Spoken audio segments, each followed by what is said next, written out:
All right. Beautiful. Rocky, Thank you, go ahead. everybody, for coming on and meeting with Kevin Young. He is the expert of the common law trusts.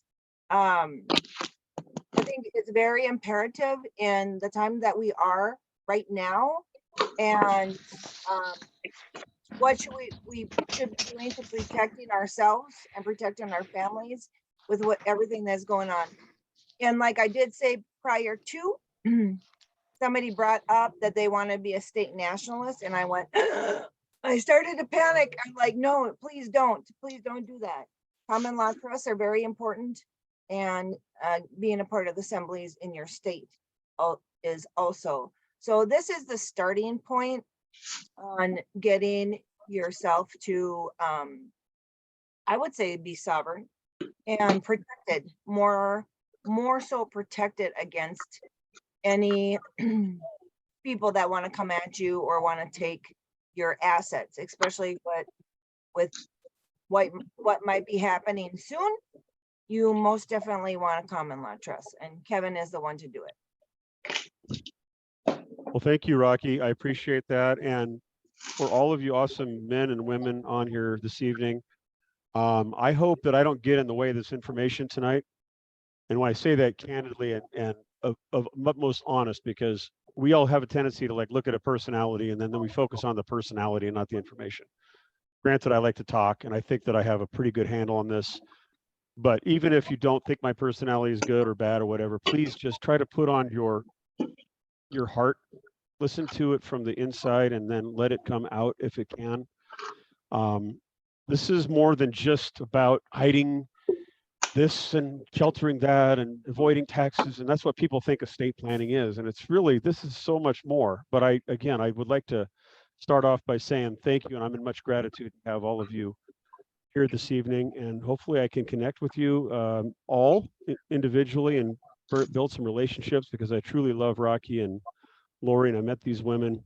They're just like all of us. We just want to live our lives without people bugging us, and we want to have abundance and good health. And we're living in some strange times. Let's just be candid.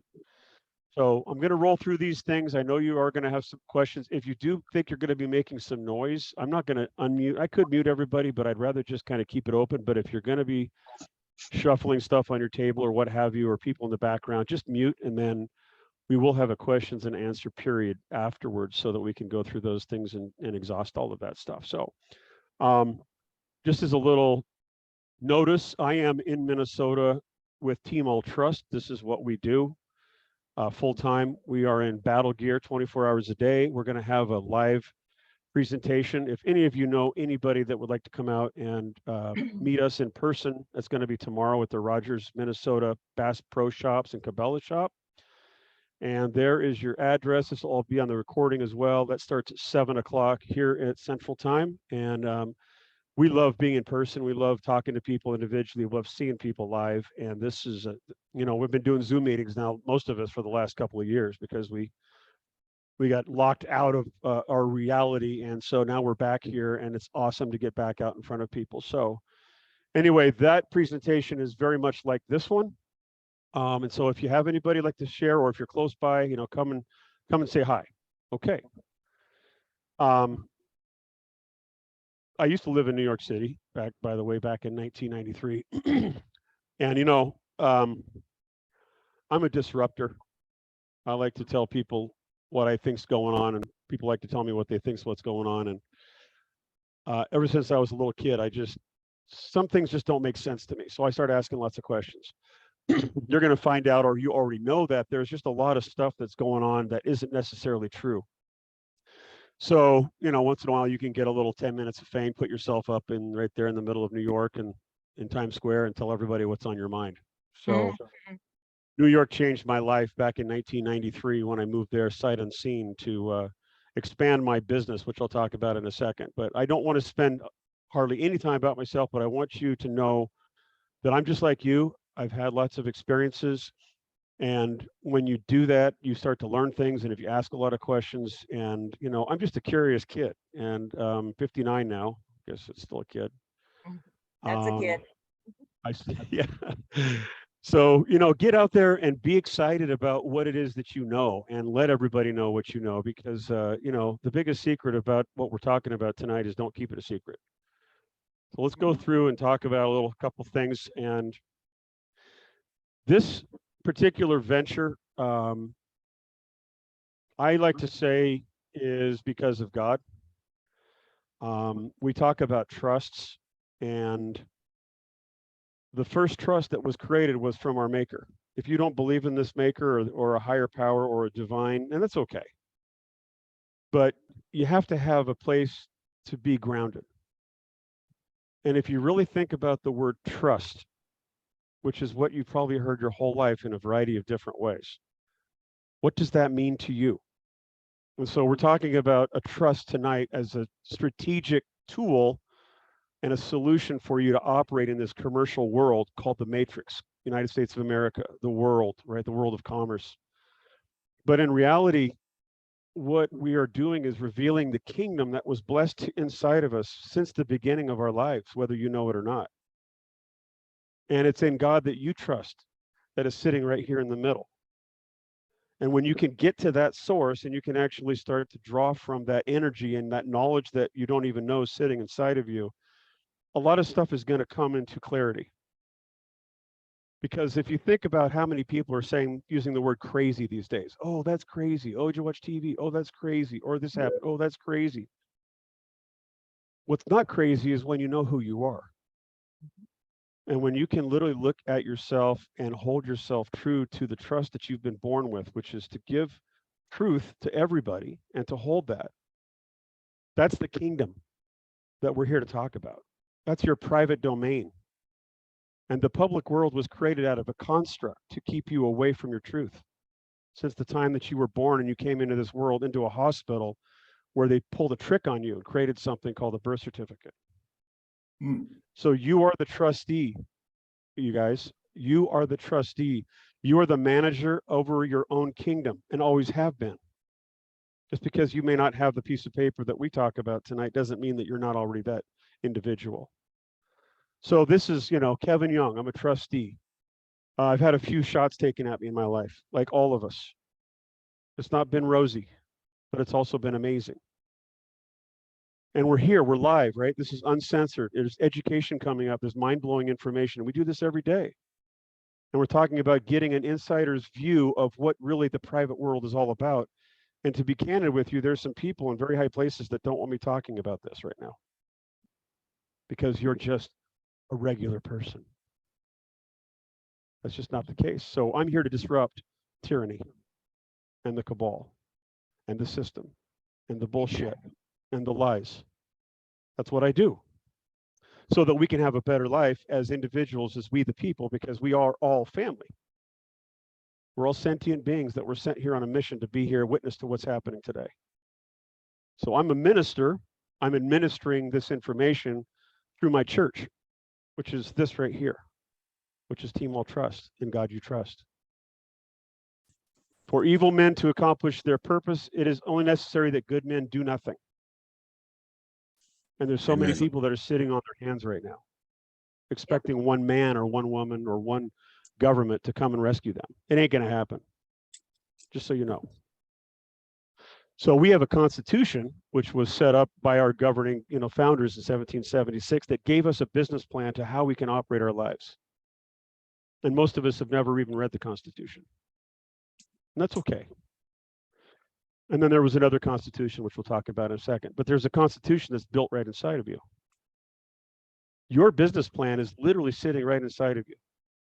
And it has nothing to do with money, because there is no money. There never has been. So this is who is sharing this information with you. I hope that it has an impact one way, shape, or form or another. So the reason I can talk about some of these things is, because I screwed that up and I got to go back here, is because in my life, I started doing business when I was about 12 years old. And my parents called me the kid that never stopped asking questions. I didn't really go to college per se to find a job. I went to college to run track. and I wasn't a very good student. But when I got out of school, I had no idea what I wanted to do because I thought everything that I was learning in that public university didn't make sense to me. So I started racing bicycles, and then one day, one guy that I was riding bikes with said, "Just a minute, I got to pull over and make a phone call. I just got a page." This is like back in the 1900s. And I said, "What's a page?" He says, "Well, I got this little thing on the side of my pants," and I go to the payphone and I call the guy back and I sell him a pager. This is a way to actually stay in touch with your clients. I said, "Ooh, that sounds cool." Next thing you know, I'm like talking to this guy about how to get into the phone business. And just shortly thereafter, I dodged a bullet, almost had a real job, and started a company. And that became one of the first prepaid long distance carriers in the United States out of the Seattle area called Network Communications. And then that really started to take off. And then I got an idea and I said, well, why don't we just take this idea and I make it bigger? And so, you ever heard of a prepaid phone card? Well, I'm the guy that started that. I just had this harebrained idea why can't you just take a clock and take it off the wall and crush it up and package it and put it into a little card and shrink wrap it and sell it to somebody like currency? And everybody thought I was a nut, especially my mom and dad. So I said, "Mom, listen, you're going to have to buy this card because I can't get anybody else to spend $1,000." And she goes, "I can't do it." I said, "Well, I'm moving back home." She goes, "Sold." That's a true story. So that's how the phone business started for me. And then that thing grew and grew. And I ended up moving to New York City sight unseen in 1993. And I was put in front of a lot of crazy things without expecting what I was doing. But I was flying an airplane at 1,000,000 miles an hour and hadn't even put my airplane wings on yet. And in just about 10 years, I had close to $1 billion go through my pocket, through my businesses, and through, all my checking accounts, my bank accounts, through the attorney, through the whole thing. It was an amazing experience. It's still going, actually. But the only reason I did that is because I didn't want to do something that somebody wanted me to do, and that was to have somebody's boot on my neck. So I chose to go out there and to take a risk. And this is not about taking a risk tonight. This is about looking inside and actually deciding what you want to do. And so with that kind of money and the money that I've spent with all the people that I met, including the Trumps and all the, Elvis Presley Foundation, the JFK, speaking in front of the United Nations. I was on the Joan Rivers shows in the front of the New York Times. I mean, you name it. There's so many experiences that I wish all of you could be a part of, but it really allowed me to get a better perspective of the way the world worked. So whatever that is that you've done, it's amazing. And all I can say is that we're just getting started. So you can give money away when you have it. You can give your time away when you have it. You can give your intellectual property away when you have it, but you can't have it if everybody has you. So we're going to talk a little bit about how to earn your freedom through this process. So a really quick disclaimer, because there's probably some people listening in that think that I'm giving you some financial advice. And I'll be very frank with all of you. The reason I wrote that fine print is because I know you're not going to read it. And the reason that the banks put fine print in your mortgage documents is because they know that you're not going to read it. And the reason the credit card companies put their contracts in that little piece of paper that comes in the mail, they know you're not going to read it. So what I'm going to do, however, is make that fine print legible. And I'll paraphrase it. This presentation is for entertainment, educational purposes only. The information that follows is not provided for purposes of rendering legal, accounting, or other professional advice. This content is based on the trust findings, opinions, and research. We are not providing legal advice or financial advice and are not licensed attorneys or CPAs, financial advisors, or statutory agents. We disclaim all responsibility for any liabilities or loss incurred as the consequence of the use of an application, either directly or indirectly, of any information presented herein. So this is a very entertaining presentation, and I hope that you can read the fine print in between the fine print.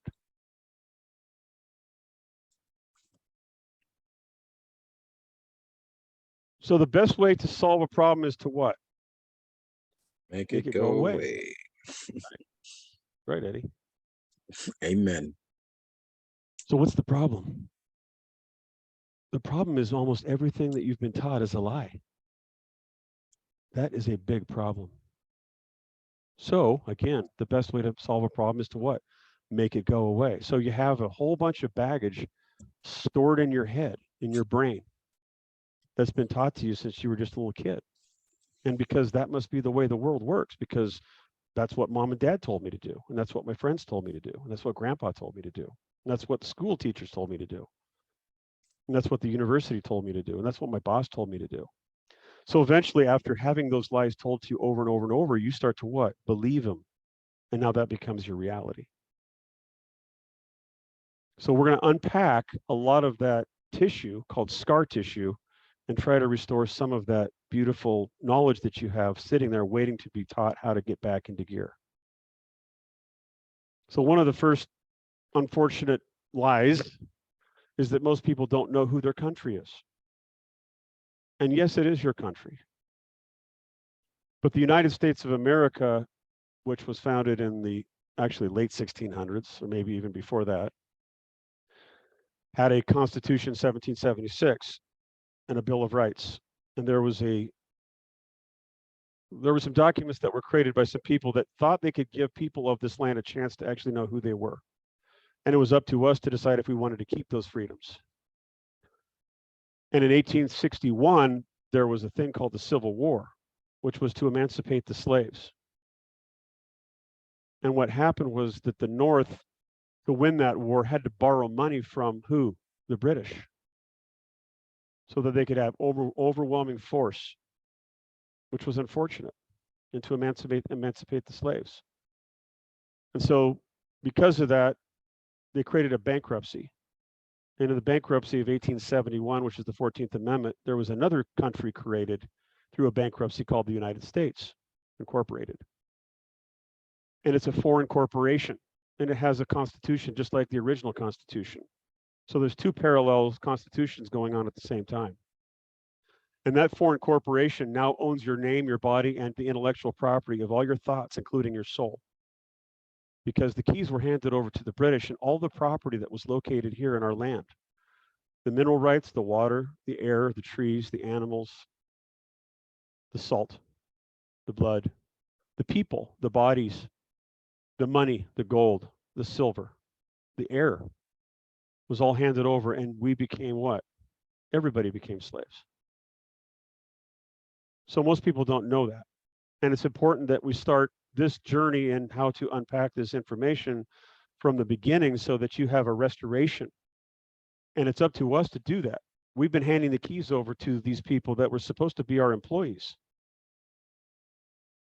And now they're treating like what? Slaves. So that's the first thing. So who are you? You know, that's a question that you should ask, particularly in the times that we're in. Why do you pay taxes? Why do you have to constantly defend yourself? Why doesn't your vote count? Why do politicians have these different laws than you do? Why didn't you learn this information in school? And why would you ever choose slavery over freedom? Well, it's easy. Because when you live in a corporate world, it's all based on contracts.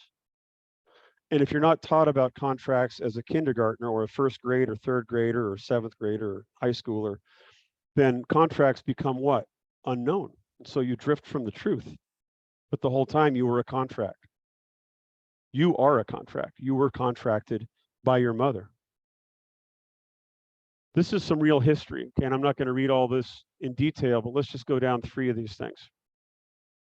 Your assumed name is a federal vessel in commerce and is classified as a person, as a municipal trust, as status. So what does that mean? Do you remember the name that God gave you? I don't, but I'm sure that I do have one. But on my journey here, I forgot about it. And then my mom and dad came up with a name so that they could give me some type of an identity.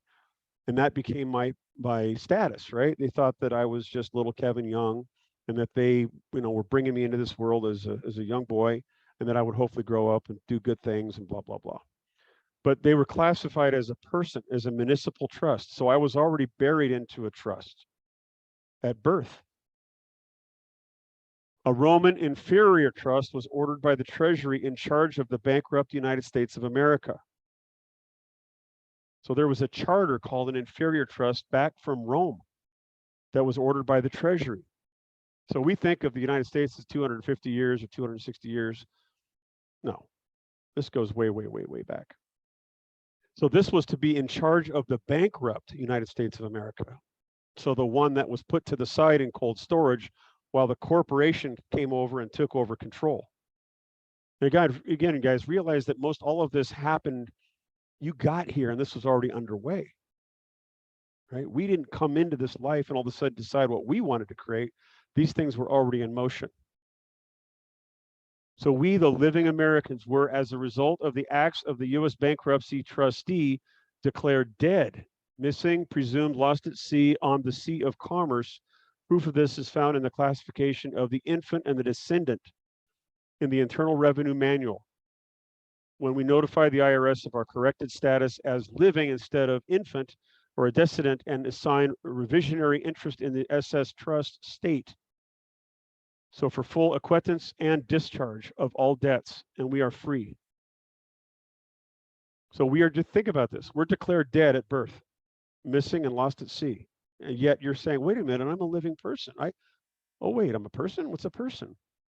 A person is dead. A person is not a human being. It can be an individual, but it's not a human being.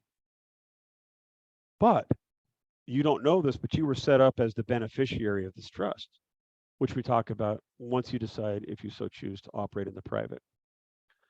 So here is here's a little example of kind of our journey into this world. So when we're born, we're a little baby, little girl, little boy. You know, we're starting to say, oh, who are we? And mom and dad are there. Maybe some of us are lucky to have that. Some of us weren't, but we're here, right? And we move in a direction. And most 99% of everybody heads towards this status called the public, where you're classified as a person in a jurisdiction called statutory law. You probably didn't read much about this in school. Statutory is a species of law, just like non-statutory. The United States was set up in common law. The United States Incorporated was set up in statutory law, which is corporate law. And the cargo in that ship that was classified as your mother was a product. And so when we came out of the back of the boat or the berth, we were captured in a dock or on the dock under maritime law, or called the doctor's office or the hospital. And the hospital did a good job of operating as a partner with this corporate system. And they made sure that they could take that little baby into the other room and take those little cute feet and put them on some black ink and then stamp them on this document called the birth certificate, because they wanted to make sure they got you before you touched the ground, because now they got your soul.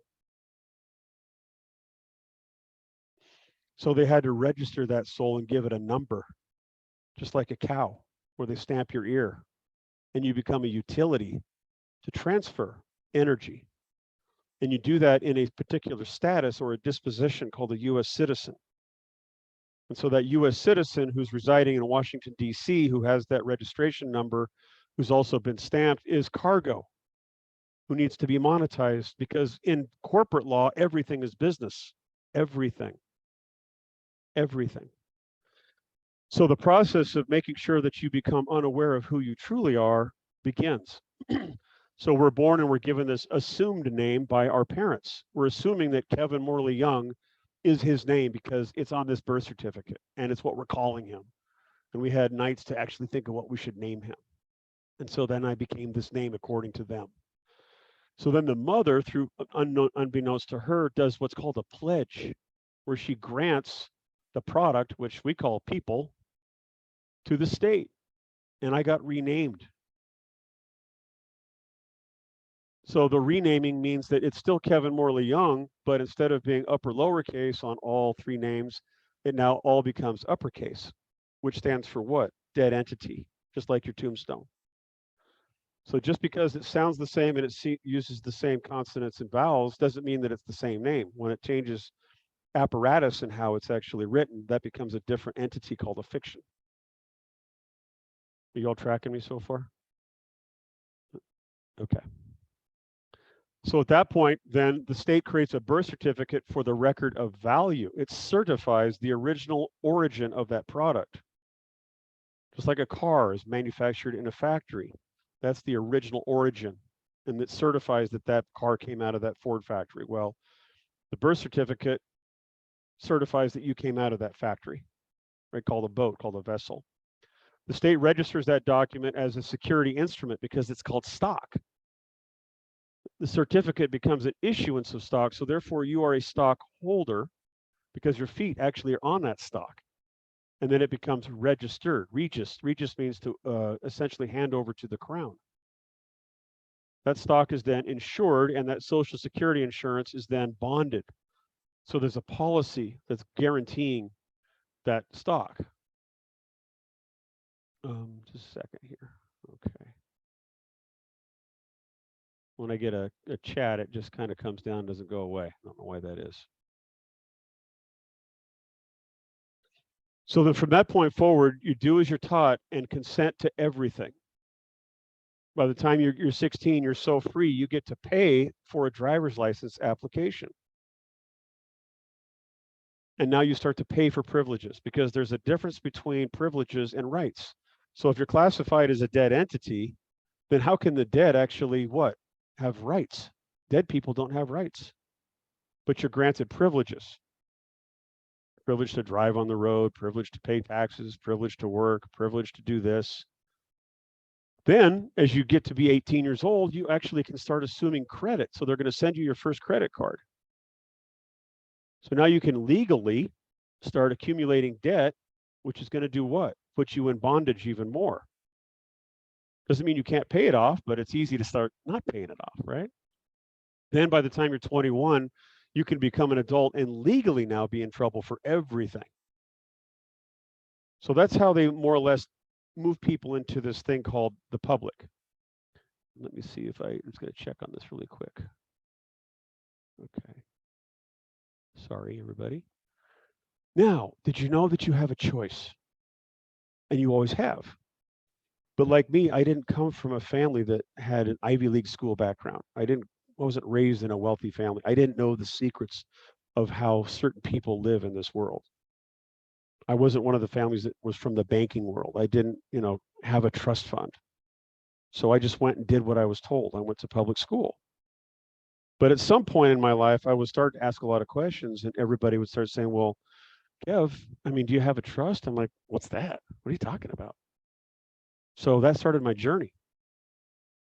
And I knew at that point that I had, I could start looking at choices because I didn't know that I could actually choose to live in a different domain. And I wanted to be private. I wanted to be a man. I didn't want to be a person. And I wanted to live in this non-statutory, non-state created world of commerce. And I wanted to be the living man. I didn't want to be this dead person. But everything that I was taught told me that I should stay here because the fear of having everybody say that I'm crazy is almost greater than the idea of living in truth.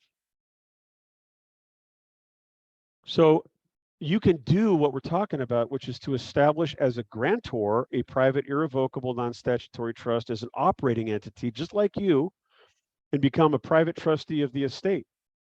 So what we're suggesting is that you can actually franchise yourself. And everybody's looking for another job, and the whole time the income or the money you've been looking for is right inside of you. You only have 24 hours in a day. And the whole time that you didn't know that you could actually franchise yourself and create another entity just like you in a tax-free world. So at that point, when that happens, you can now start to what? Donate, convey, gift, and deed, all of those so-called assets and liabilities from that all caps dead entity into a trust in a different domain and shelter from the public domain. And what is that stuff, right? Income, cash, cryptocurrency, gold, silver, jewelry, stocks, bonds, life insurance policies, real estate, property, cars, loans, boats, liens, intellectual property, trademarks, registration marks, corporations, cars, boats, airplanes, things, stuff, right? The human world. Can't take it with you, but you've been accumulating it so that you can at least live your life in somewhat of a comfort zone, right? We have the right as God's children to live in abundance, but not if you don't worship God. If you worship man, it's a different world. So if you believe that God is your man or man is your God, this is not going to work out for you. So many people have lost their way, and it's not their fault. But there's a lot of things going on to dissuade you from actually speaking to the truth. I don't know if this looked familiar to anybody, but maybe some of us once in a great while, or now and then, or maybe more often than not, or too regularly, find ourselves driving in cars, and you're just what? You're one auto accident away from an estate-crushing lawsuit with medical bills and loss of everything because you operated from the public statutory all caps name. And you guys, if the state created that name and the state issued that certificate, and if the state issued your driver's license with that name on it, and if they're the ones who issued the social security card, is that you or is that them? It's them. And they're having you clone yourself to think that that's actually you. So these incidences are all created with the idea that the contract that you've been tied to is theirs. They just need you to go get in trouble so they can go grab it because they can't do it for you. Now, why is that? Again, it's a state issued driver's license, plates, tabs. I mean, hunting licenses, gun permits, marriage licenses. You're so free, you got to have all these licenses just to prove it. But you're one accident away from a lawsuit. You're one bad word from a lawsuit. You're one wrong look to somebody that you don't necessarily like too much to get into a lawsuit. You're one bad decision away from a lawsuit. And what are they suing? You, or are they suing the name? The name. And you're not the name. But you play the name on TV, you play the name in life. So you're liable. That's what your name is. Kevin Morley, liable Young. Because that name is not you. And the whole thing's the name game. So on a more positive note, because we have to talk about these things so that you can understand what you have to unpack. What we want to do, and all of us want to do with our friends and family and the people that we love and the people of this country, is to get that fire back in our bellies, right? And so this image was really impactful for us because it's talking about lightning. What is lightning? It's electricity. It's plasma. It's energy, and it's all around you. It's your body is actually just flowing in it, but you don't know it. And when you have all that energy packed into one little bottle, which is called your soul, just like this little thing right here. Some guy got to actually put plasma in this crystal, so I thought that was cool. But to be able to catch lightning in a bottle is what it's all about. And the promise of the future is what the lightning is. And the promise of the future is an awesome force that you just can't even explain to people when you feel it. So that's what we think that is going to happen for a lot of people when they start to really pull this back. So this sounds wordy, but it all means something. So when you're coming into this realm of private, non-statutory, irrevocable trust and private banking, this is the key that can unlock a tremendous amount of value for you and vision. And everybody wants to know what the magic is. Like, what's that one little thing that somebody's got? Hey, I got a tip for you. Ooh, what is it? Hey, did you hear about this? Ooh, what is that? Right? FOMO, the fear of missing out. So if you knew that you were a private banker the whole time and that you were the money, and that you can operate from this other entity, right, called you as the franchise, and operate in this non-state world called a common law or divine law and be private, pretty amazing. So I'm going to play a quick little video, and hopefully it'll work if I have the bandwidth. I think so. And freedom. The right to live the way you want and make your own decisions. The concept of freedom is one of the most important and powerful concepts in the universe. It shapes our existence and is the catalyst for change. Not only is it important to be free in mind, body, and soul, but it's important to be free and secure financially. Trusts are one of the most time-tested and age-old tools used by the ultra-wealthy of Earth to protect their assets, provide anonymity for their families, and pass on generational wealth. The misconception about trusts is, if you are not ultra-wealthy, you do not need a trust or you cannot acquire a trust. The tool that is trust is a powerful one. As human beings, our inalienable right to contract is unlimited. A trust is simply a contract in which one person entrusts assets to another person or persons to manage for the benefit of a third person. Operating a private trust that is non-statutory, you are not bound by the guidelines, rules, and regulations of the state. You are able to operate with true, everlasting, and unfettered freedom. A private, irrevocable, non-statutory trust can provide you with 1. Superior asset protection. 2. Anonymity, as the trust owns the assets and not you. Thus, the trust holds all the liability. 3. Transact freely in commerce without limit. 4. Pass on wealth to future generations with ease. Universal Law Private Non-Statutory Trust Package will also provide you with a fully completed trust, ready to be executed and enacted. Step-by-step instructions on how to set up your trust. And expert support and guidance from knowledgeable staff who are ready to assist in the trust creation process.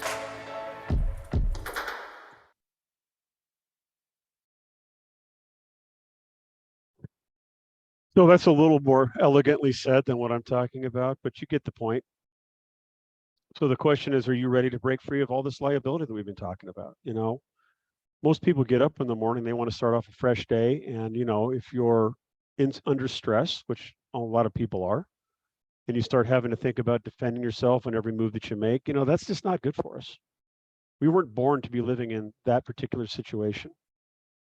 So again, we're not here to convince you to do this. I don't need to sell you on the idea of wanting to be free from some of these things, but hopefully that it's burning inside of you and that you've been seeking things to do to help you, you know, live that easier life. And that's what we're talking about tonight.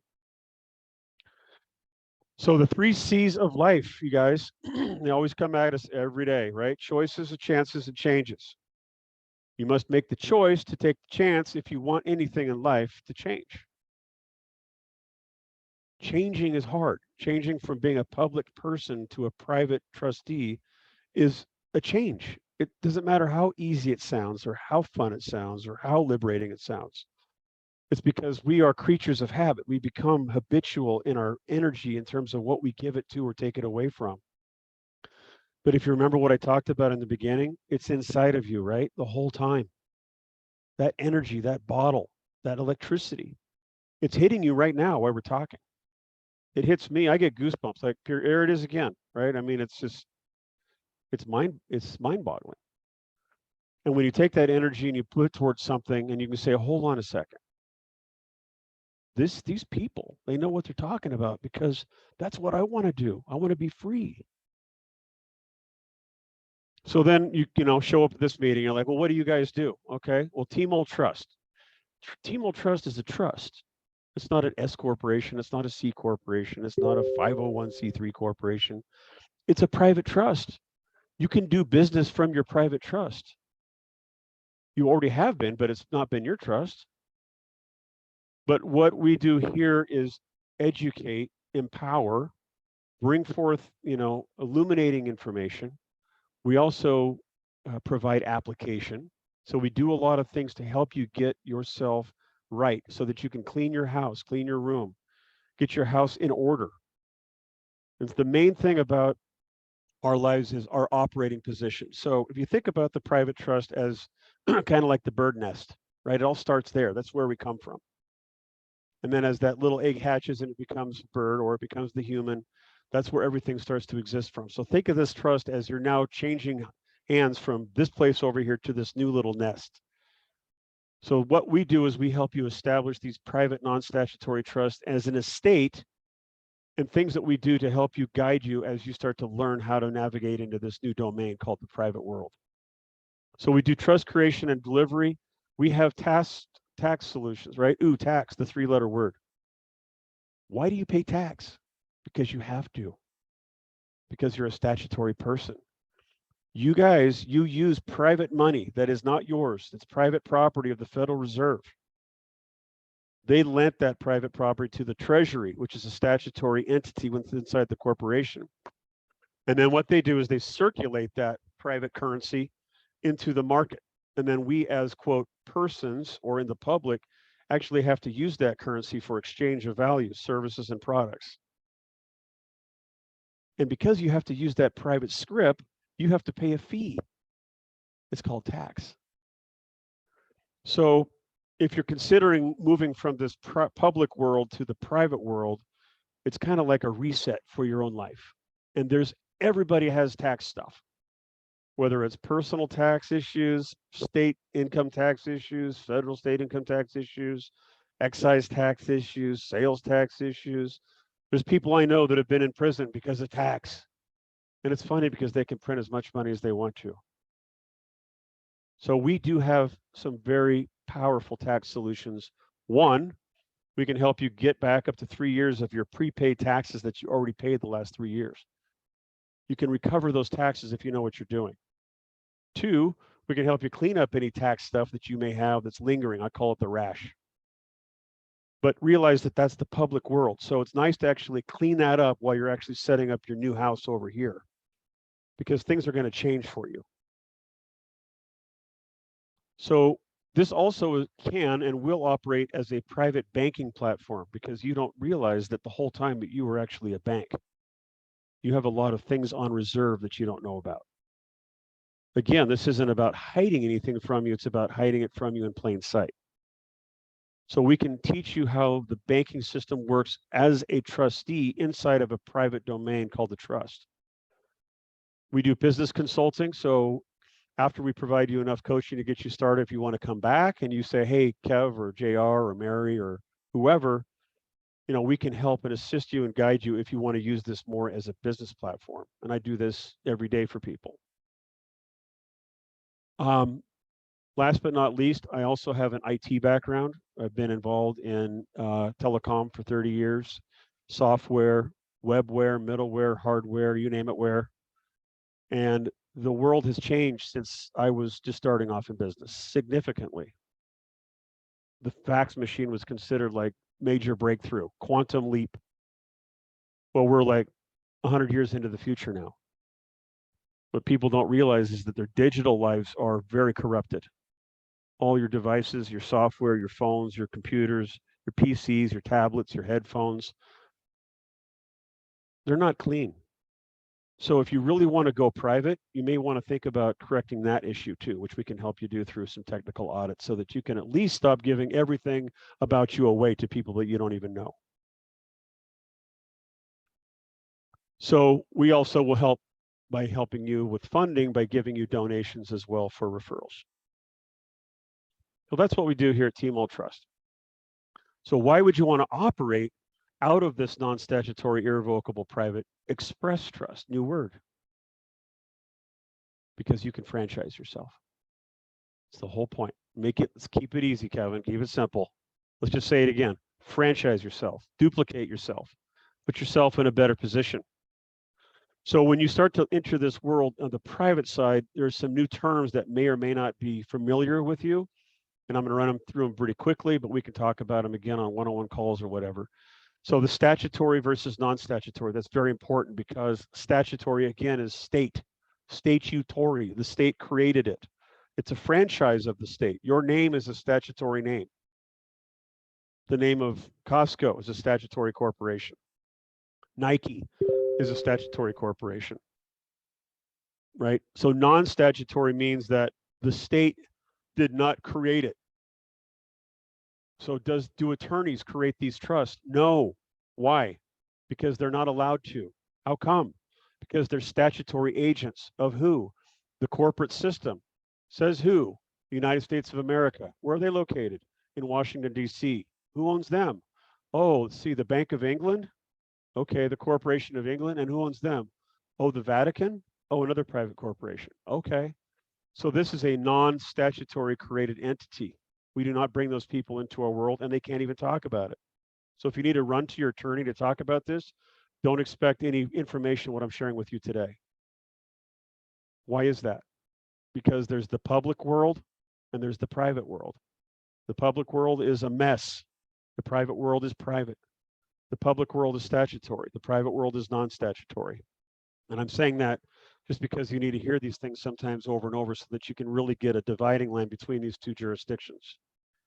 Revocable versus irrevocable, very important term. Most people who have some kind of a will or a statutory trust called a living trust, which was created by a law firm or what have you for their family, is most likely and 99% of the time revocable. It's called a backdoor. And why is that? Because if something that they want to get is inside of that estate and you didn't cover your butt, they can revoke it in a court ruling and go take all of your stuff. So you're not giving up the liens and you're not giving up the titles and you're not giving up those apparatuses in the public because it remains revocable. Irrevocable means that when you decide to manage your affairs in the private side, you're going to give up all of these earthly possessions irrevocably, which means that you give them away to the trust and you never get them back. Oh my gosh, no more ownership. What happens? Now I have nothing. That's right. Welcome to the world of private. Why would you ever want anything in your name? Ever. You don't. So irrevocable means giving it up and never getting it back. And that means you've severed the cord. And so there's no tie to you on any of those titles. Grantor, creator. God said you have the right to create anything that you want as long as you live by the trust. Just don't harm anybody. It's really simple. So as the grantor, you get to create this contract called the Constitution, which we assist you with in creating this agreement on how you're going to live your life in private going forward. So you are the grantor. In this particular model of a trust, you have trust law, you have the grantor, which is the creator, you have the trustee, which is the manager, and then you have the beneficiary, which is the catch-all of what has been done in that trust, right? You ever see one of those pyramids in the top of the dollar? You think they're talking about a trust? Maybe. So the trustee, which is something that you may choose to do, you can be two, but you can't be all three. You can be the grantor, you can be the trustee, but you can't be the beneficiary. You can be the trustee and the beneficiary, but you can't be the grantor. So the trustee is like the quarterback of the team. That's the individual that operates the estate. As a arm's length transaction, meaning an arm's length contract, you're actually managing as the fiduciary over that estate. You essentially make all the decisions for it. You operate the bank account for it. You buy and sell the items inside that trust for it. Again, you're franchising you. So everything you can do as a public person, you can do as the trustee in the private. Okay, so a successor trustee is like a backup quarterback. So if something happens to you, maybe you get sick or injured or incompetent or an accident, maybe you pass away, that's an event that possibly could mean that a successor trustee needs to come in and to take over the affairs of that estate. So you're going to want to identify who that successor trustee is when you start to establish the private trust right from the beginning. And the beneficiary can be your wife, your husband, your friend, your cousin, your son, your daughter, your cousin, or your another corporation, another trust. But it's eventually the beneficiary, which is in the part of this language, is you're always working for the benefit of the beneficiary. You're no longer having a job, so to speak. You don't make income anymore. You're just operating a private trust as a humanitarian for the future benefit of the beneficiary. Now, if you're unfortunately set up one of those trusts that the attorney set up, which is revocable, you may end up in probate. Probate is when the courts get involved, the judges get involved, and all of the state gets involved because it's their property. They own you. And so they're going to tax you for dying. Congratulations. They're also going to cash a life insurance policy that you don't know that you have on you and on your body. And they're going to put you in probate, and they're going to say, okay, our money first, our assets first, and then we'll see who's left. And that could take up to a year or 2 years now. So a taxable event is important to realize, okay? Because when you start operating out of a private trust, you're going to start all of a sudden start sheltering your taxes. Sheltering doesn't mean evading or avoiding. It means sheltering them, like putting them in cold storage for 2 years, 10 years, 20 years, 100 years. So if you're earning money over here and you decide that you want to donate your tax to this private trust as a charitable organization, you can do that. And that tax is sitting there waiting to ever come back out into the public, and there would be a taxable event. So the question is, why would you ever take anything out of the trust?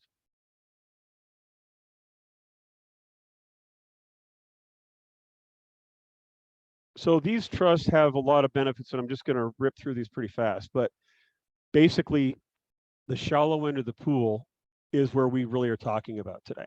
Okay, so what are the biggest benefits? It reduces, if not eliminates, all of your tax liability. Pretty awesome. It's a non-filing entity. It does not report to the IRS because it was not created by a public party. It was not created by the state. It operates in an ecclesiastical disposition. It is a ministry as well as a business entity. It is a private trust. It's not recorded in public. And unless there's a taxable event is reported by third parties, this commercial activities of the contract trust are foreign. It's foreign and it's private and is recognized by the IRS as a non-reporting, non-filing entity. Doesn't that lighten the load a little bit? We just went through the probate, and it is the superior type of entity to operate from. And you're just going to kind of have to trust me if you want to. I've set up a few businesses in my life.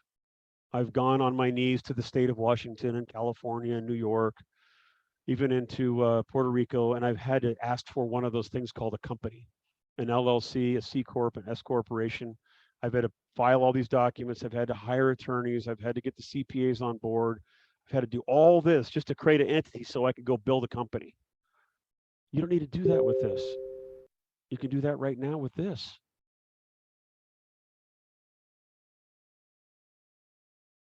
It protects your assets, you guys. It's covering your assets from liens, seizures, claims, judgments, bankruptcies.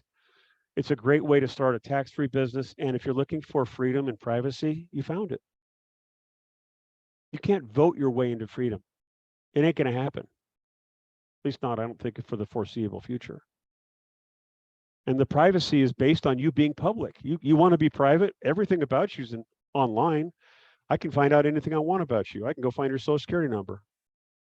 I can tell you how much you're actually worth. There's no such thing as privacy. So if you really want to get private, which you can do, and you still want to restore that freedom, which you can do, you're looking at it. So here's a really simple picture just to, kind of as a this and that, right, that I put together. And realize that when I say these names or these terms or these words, they really do have meaning, both legally and lawfully. And the word legal is different than you may not even know what legal means. Legal doesn't mean lawful. Having a legal name doesn't mean that it's legal. Using your legal name is actually illegal. Because you cannot imitate somebody else. And you're using a fictional entity that's not even you. You're stealing an identity. How's that legal? So let's say a husband and wife or a couple comes together and they say they want to get married. All right, so here's Joe and Lisa, right? So Joe meets Lisa and say, oh, I love you too. Let's go do stuff. Let's go buy things. Let's go make a family. Let's come together as one. So because the state has stepped in the legal sense and created this matrimony, which is called a marriage license, what they do is they bring the two names together and create one called a sole corporation. And where God used to stand on the basis of our lives, he's removed. And they bring the state back in now to take over. There is no God in marriage in the state. So if you married with the state, you have a three-way tie. Him, her, or he, she, whatever that is today, and the state. And so then you go out and you go, okay, let's build this family, honey. All right, let's get a car, let's get some crypto, let's see if we can get a house, let's get a loan. Let's get our computers, our IT, let's get some jewelry, some gold, some silver, some treasure. Let's accumulate some cash, some, let's say life insurance policies, some stocks, some bonds. Maybe we'll get a boat. Maybe we'll have a second home someday. Oh, we got to get a personal bank account. Okay. So you take your all caps name, which isn't you, and she takes her all caps name, which isn't her, and they go open up a bank account. And now you accumulate titles, title to this, title to that, and then you put your name on everything, and now you're bonded to the state. And under that statutory jurisdiction, you just now became a liable party. So that's the public world. That's the way most people live. And so if they want to, they can transfer all of that to what? Their kingdom. Here's the other kingdom, right? So they can franchise themselves and reestablish this entity over here in the private domain called the trust, which is the nest.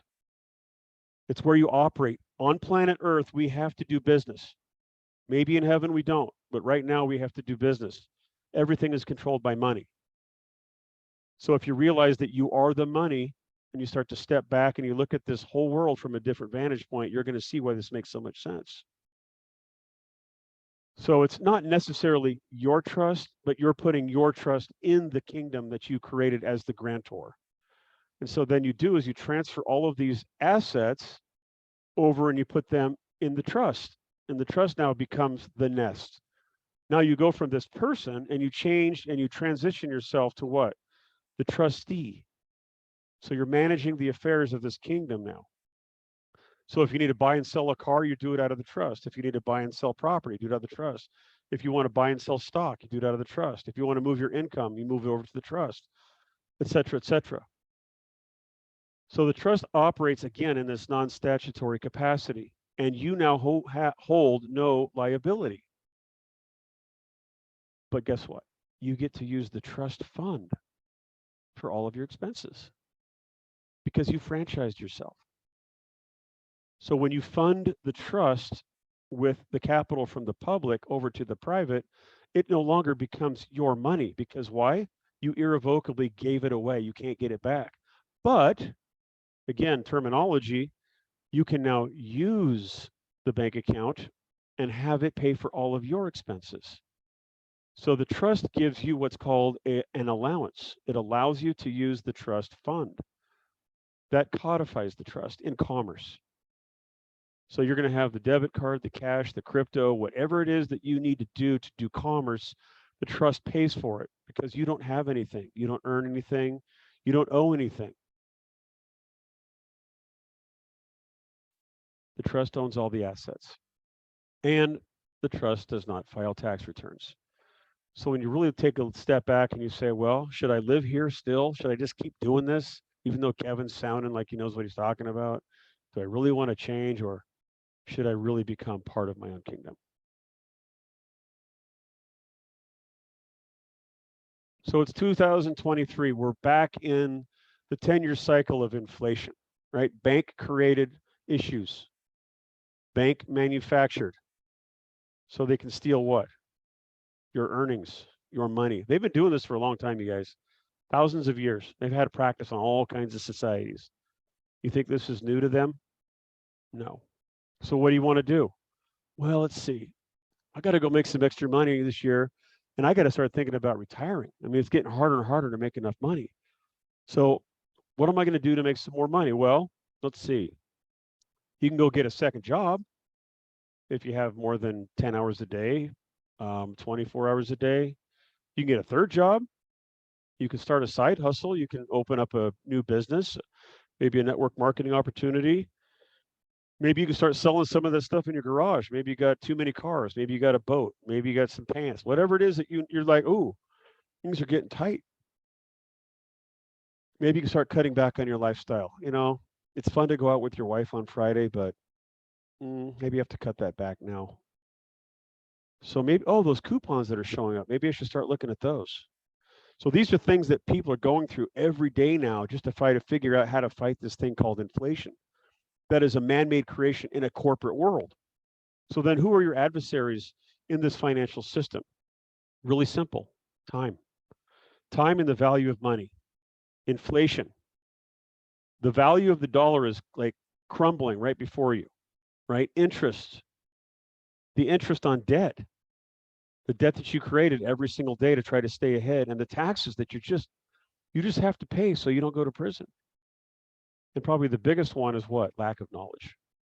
When you don't know who you are and how commerce works because you've been kept from the truth, you're constantly having to defend yourself. So you got option one on what to do, and then you've got your adversaries. And this is what really puts people in distress. So for today's meeting, we're going to talk about option two. Go hire yourself, you guys. Set up a franchise. Set up the altar, Kevin, over here in the private with a new name and a new bank account in the private. And now whatever you're making in your job, you can donate to your new trust and you get 100% deduction. The trust accepts those donations, but you get to still use what? The trust fund. So you literally just have all of a sudden new money by doing the exact same thing because you were able to whittle some of those expenses out of that everyday money that you're generating and put them in cold storage, but still have access to them through that aspect that we were talking about before. There you go. So if you're a W-2 wage earner, and again, I'm going to start showing you some applications for how these work. So you can literally go back to your boss and your job and say, I would like you to no longer withhold my state or federal income tax. They cannot, by law, stop you from doing that. You have to like hold your ground and go in there and do that because every one of these companies that's withholding actually is getting paid some way, shape, or form to do that. But they can't do that. So when they stop withholding your state or your federal or both income taxes, you're going to receive that back now as the bulk, as a more of a gross on your paycheck minus your Social Security or any benefits that you may be paying for at your job as a W-2 wage earner. Even better, you can actually use what's called a W-8 BEN or dash BEN document from the IRS. And we explain to you in private how that works, how you're going to show that you're a foreign individual, not operating inside Washington, D.C. And all of those withholdings will be stopped at that point. So I wish all W-2 wage earners would actually have a trust because this is going to just change their life, whether it's an extra $400 a month or $700 a month. That's money that you get to use and it restores your life. So here's some other applications for private trust, and maybe view some of your small business owners, or maybe you're down the road a little bit, maybe you're just looking to get something else started, but here's an example. All right, Rolex. Yes, I have one, doesn't matter, but it was not easy to get one, had to do some things, but I didn't know much about Rolex. Sorry, let me just check who this is. Okay, good. Thanks, you guys. Did you know that Rolex generates $4 billion a year? Did you know that Rolex is a private irrevocable trust? Did you know that nobody owns Rolex and that no dividends are paid to anybody and only the Rolex trustee can actually use those funds? Rolex doesn't pay any taxes, doesn't file any returns. It has no shareholders, no stockholders. The company has less than 1% turnover. It owns billions of dollars of private assets. It gives tremendous amounts to charity, and it can't be sued in the private, and all of its secrets are private. You are Rolex. You can operate just like Rolex in your life. But this is real. This is what's going on. There's a lot of businesses out there that you don't even know that are operating the same way.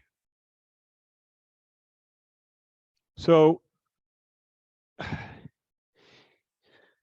let's see, how do I say this? When you look at the trust, it's kind of like architecture. When you start to think in the sense of estate planning, which is not something that sounds fun, it's like life insurance, it should be at the front of our bus when we're kids, because everything that we do from that point forward really means something. And either they're capturing your energy or you're capturing your energy. And you can capture valuable assets and shelter them in a private trust, and the trust can have trust, which can have trust, which can have trust. So in this case, this may be, let's say somebody that has a business and has accumulated things, but look at that top box as kind of like your master trust, right? It's like the main trust.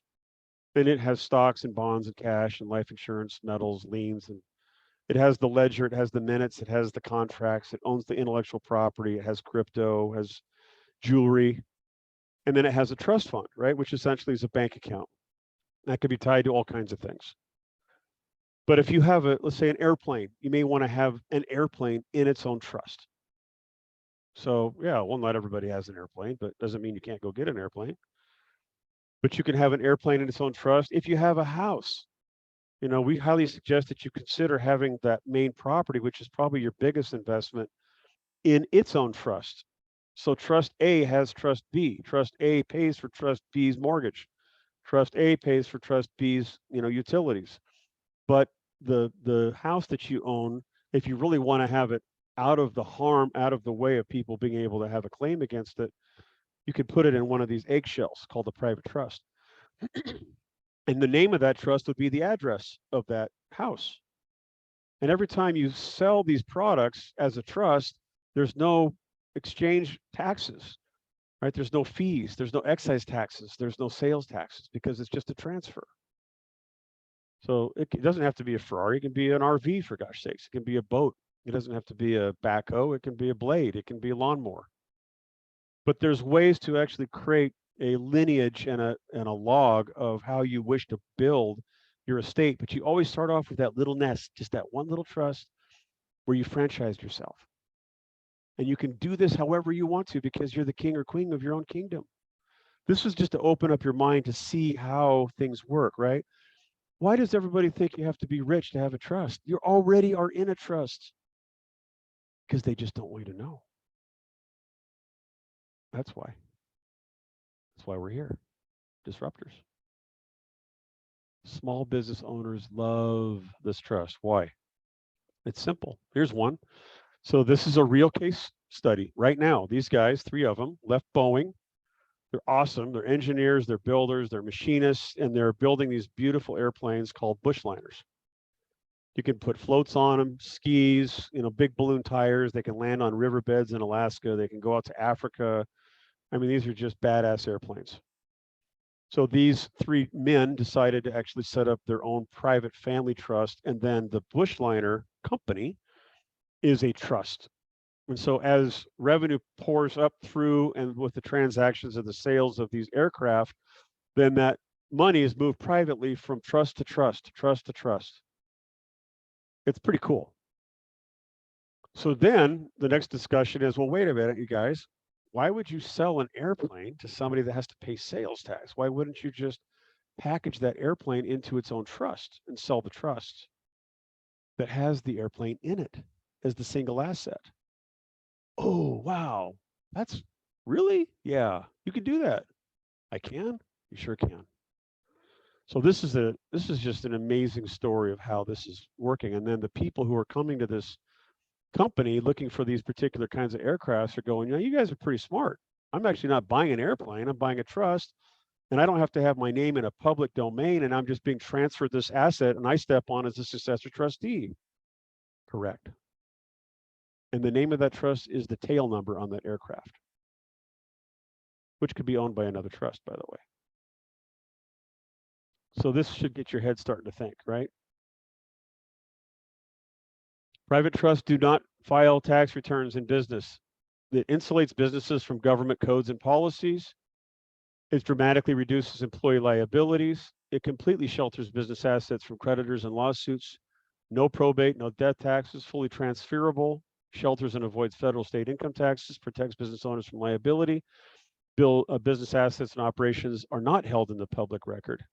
And private trusts can't own business insurance. So small business people, which, just got the shaft, especially during that COVID BS, a lot of small businesses got shut down.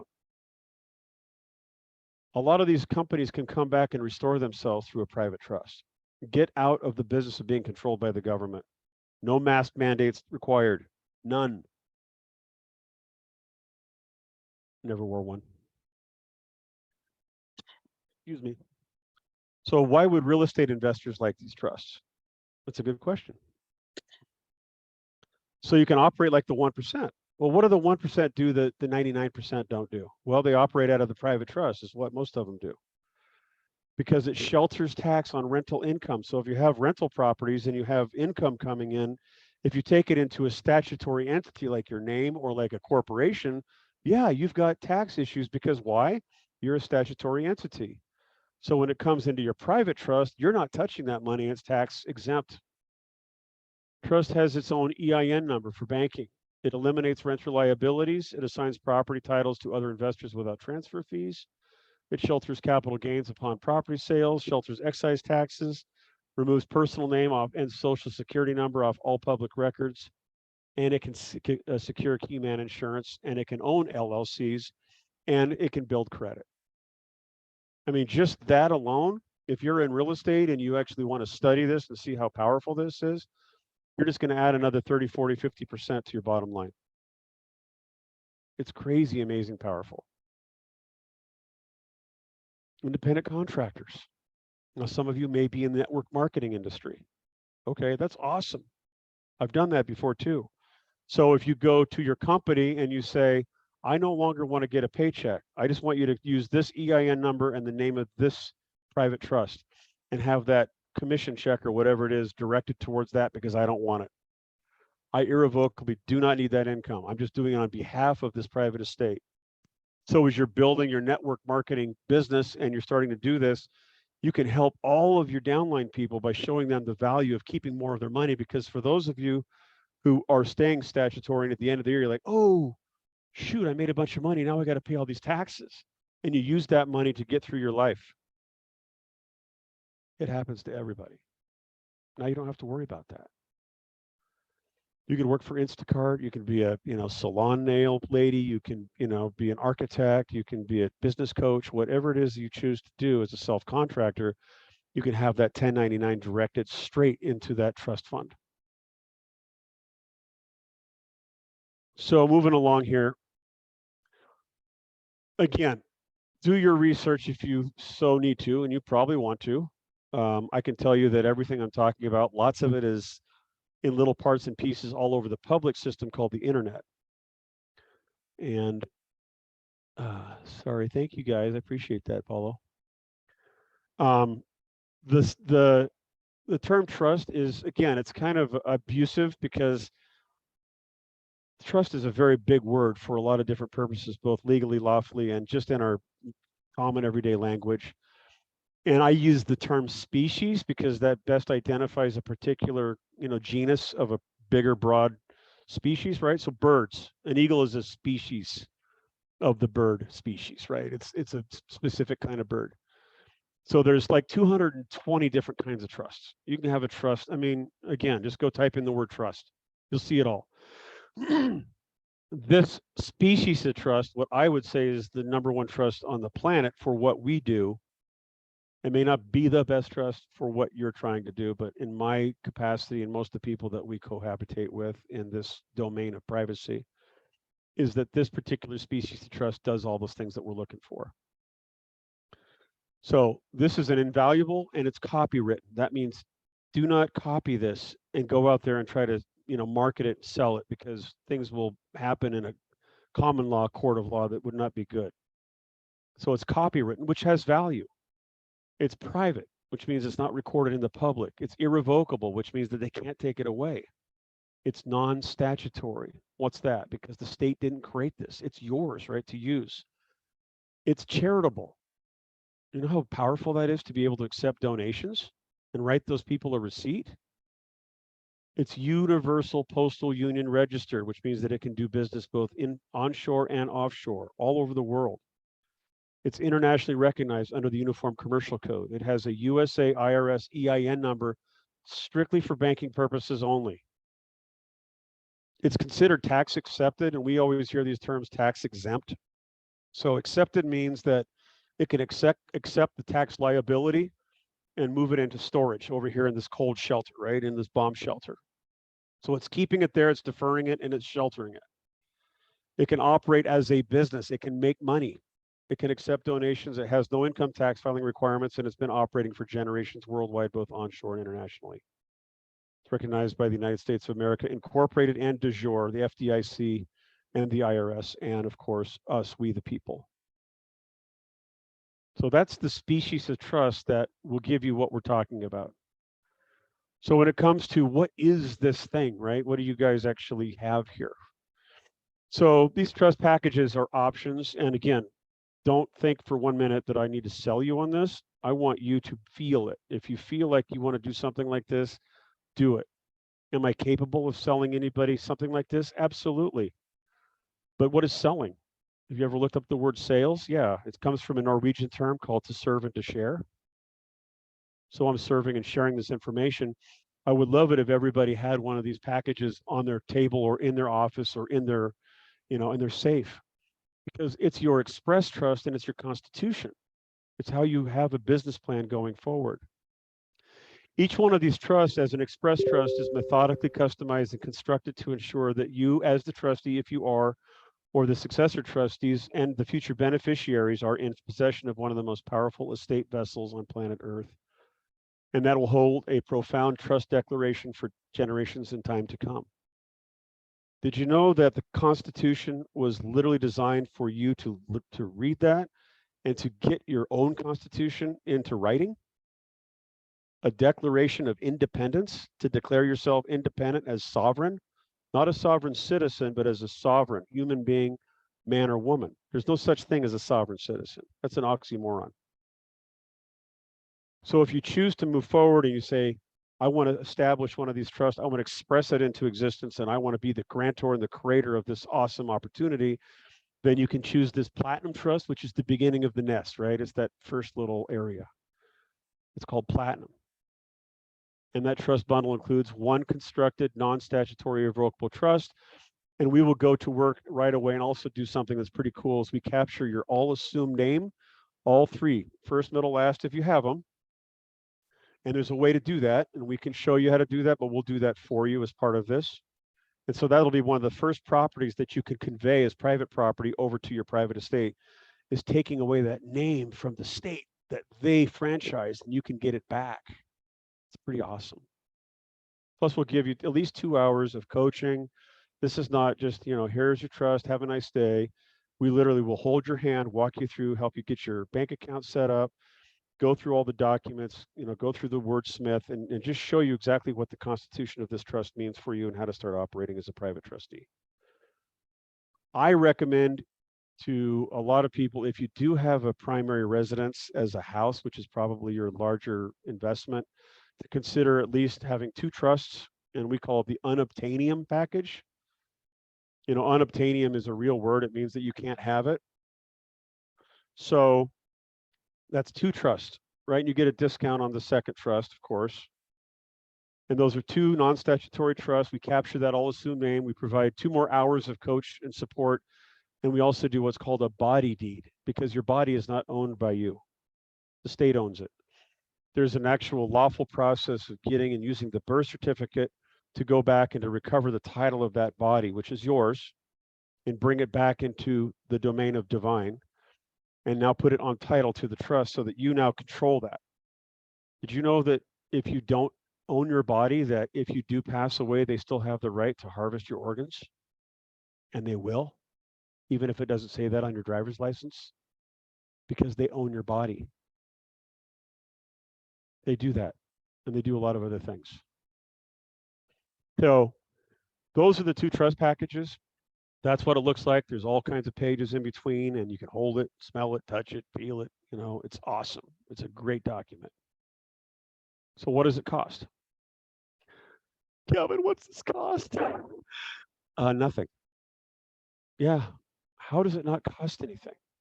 Okay, so just to be fair to everybody who is on this meeting today, the cost and donation to acquire this trust is based on value, right? So let's just give a what if. Let's say that you're going to be saving $40,000 in taxes this year. If you're maybe you and a husband and wife are actually double income, $40,000. What's it going to be worth if the second year you're going to save twice as much of that, or the third year, or the fourth year? So you got to start thinking about the cost. What does that mean? I sold $1 billion worth of phone cards. Nobody had ever heard of a phone card before. And people used to say, I don't want to prepay for phone calls. I get my services for free at my house. Why would I prepay for you to have me have phone calls? And I'm like, because my phone calls cost half the price. Well, I know, but I don't want to prepay. Well, why not? You're already prepaying. Oh, no, I'm not. Oh, yes, you are. It's okay. I understand how you feel. But if you go back and look at your bill at your house, it says phone service. You're prepaying for next month's phone service to be at your house. Oh, you're prepaying already. But you can use this phone card and make the same call for half price. How do I get one? Here you go. 20 bucks, 30 bucks, 40 bucks, whatever you want. Use the credit card to restore it every time you want. So we talk about the pricing on how to make a donation to get the trust set up, because it is a donation. And what you're really doing is moving some of your tax liabilities around so that you can use the investment of that money, and whatever money you have left over is yours, by the way, and just make it as a donation to us so that we can help get this trust set up for you. There's people spending $75,000 to $100,000 for these trusts out there. There's people doing all kinds of crazy things. It's not cool. This is a very, very low fee-wise price number to be able to get this investment to protect you from all those things that we talked about. The donation for the trust should be allocated as new money, you guys, new money derived from the salvage and the savings of the tax liability. There is no cost for this trust. If you see it as a cost, it ain't going to work out for you. It's one and done. Once it's set up, there's no annual fees, no monthly fees, no attorney fees, no BS, just it's yours forever. And it lives on into perpetuity over and over and over again. So I'm getting close to finishing out, but I just want to show you, this is a real example. I have, I keep track of people, but I don't put their names on there. This is a gentleman I know who lives in the Seattle area and makes pretty good money in the IT, in the high tech space. So I'm cutting things in half to make it more realistic. But he's coming into this, presentation. He starts meeting with me. He's reading everything. And he's like, I just don't know if I should do this. And my wife is questioning everything. And I, gosh, changing over this, changing that. I'm like, hey, it's cool. No big deal. So, he's saying, maybe I'll just stay over here in the statutory world. I got a really good job. Paying my taxes. I think I need to do that. I want the roads, taken care of. And of course, we all know that, when you're handing money over to taxes, you're giving it to the war machine. But if you believe in wars, keep doing that. That's cool. But anyway, he's choosing this freedom of non-statutory versus statutory. So he says, no, I'm going to stay and I'm not going to get the trust. So this is what his cost was. And by the way, the numbers you'll see at the end, there's a reason for this, but he makes 200 grand a year. Now I could actually say it's a 40% tax liability because that's the bracket that he would be in, but we're going to give him a haircut at 20. Right. So his first year, he's going to see about a $40,000 tax liability that he's going to have to hand over to the war machine. The second year, 80,000, 120,000, year 4, 180,000, year 5, 220,000. So I gave him a $20,000 bonus.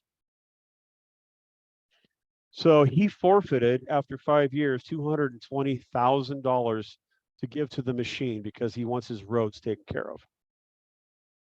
If you knew how much money they were really using against you, you would be flabbergasted. What is tax? Tax is a tariff on your lack of knowledge and your lack of standing. So they feel that you deserve to pay that fee for the privileges of the state. That is a real case scenario. That man continues to pay taxes and continues to live in the statutory world. And by the way, that's cool. He's allowed to do that. And most people will. But that is the choice, and that was his choice, and that's what it cost him not to run and work out of this non-statutory trust. So because I don't shellac this all over, social media and pay all kinds of money to go try to get everybody convinced to do this thing, we just do this through relationships. That's the way I've built all my businesses. Sometimes it takes off just because people start talking a lot. But in this case, we have set aside some of the trust funds that we have to pay for those referrals because that's gold. That's like treasure. And we respect that, and we are highly grateful for that.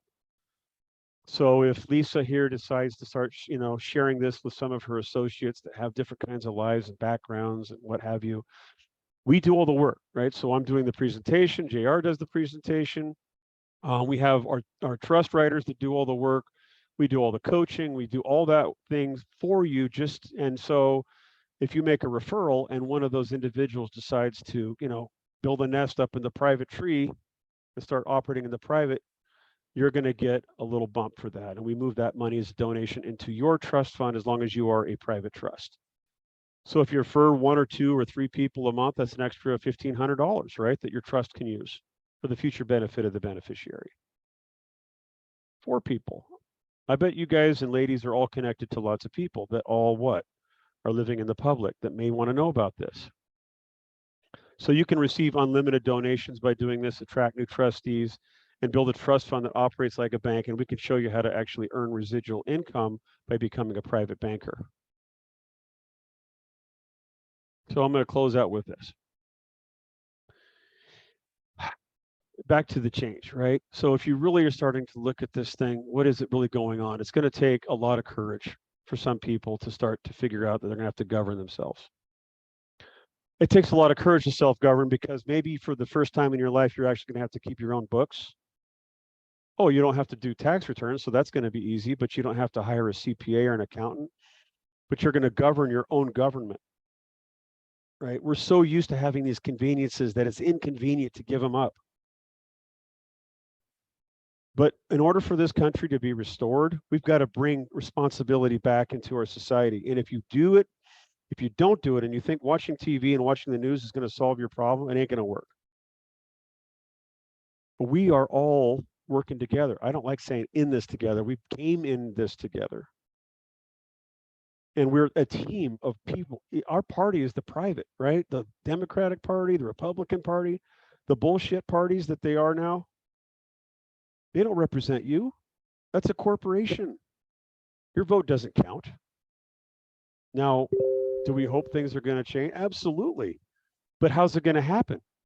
By what we're doing right here.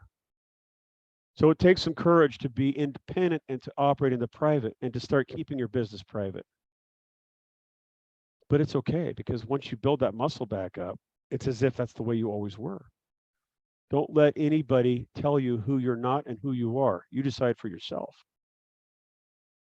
I was always a rogue, and I just was born this way. And I've always fallen on the sword for a lot of people because people become so timid. But you know what? We can help them. And this information is really life-changing, but there's parts and pieces to this that trigger everybody in different ways. And again, I hope that I didn't get in the way of what the message is supposed to be here for you, because this is your own journey. You are seekers. You wouldn't be on this Zoom meeting right now if you were not seeking this information in one way, shape, or form. It's a spiritual matter. It really is. It's amazing. So with that, I'm going to open it up. Thank you so much, everybody, for having the opportunity to be on this. And, you know, it's late at night, you have families, and I am so happy and grateful for that. And by the way, there's no bad questions. Everybody probably is asking the same question. We'll go through some of these, and then we can get back with everybody on a one-on-one basis. And Hey, Kevin. yes, sir. I do have a question, but I need to contact you personally. You can do that. Who am I talking to? Eddie. Oh, hi, Eddie. Okay. So if you guys How are want to send me an email, it's oh, there you are, handsome man. Yeah. K Young. We're the same age, by the way. I'm 59 also. Okay, cool. Yay, 64. It's K Young at teamalltrust.org. That's my email address. Say it again. I'm sorry. I couldn't write that fast. K as in Kevin. KYOUNG at teamalltrust.org. So send me an email and I will send you back my contact information. And I have some things I can send you as well as more due diligence. And then I know it's a lot, you guys. I know it's a lot to unpack and listen, but it strikes people differently. And if it doesn't make sense, that's okay too. But the common one I always hear, just 1 second. Well, common one I hear now, and it's like almost 100%. I have a million questions, and I'm like, where does this? Who keeps saying a million? Like, is that so yesterday? How about 2 million? Okay, yes. Who was asking the question? Shell? That was me, Rocky. Oh, hi, Rocky. I have Okay. to say, oh my gosh, I wish I would have known this a long time ago, because I do have a son that's special needs, and my whole entire life I had to keep my income down because I, put 3 mortgages on my house for pacemakers. If I would have known this, it wouldn't have been an issue. And now my daughter has the same thing. So, yeah, this is for sure. And I know that all of us here on the Zoom, if stuff does roll out, everybody is going to need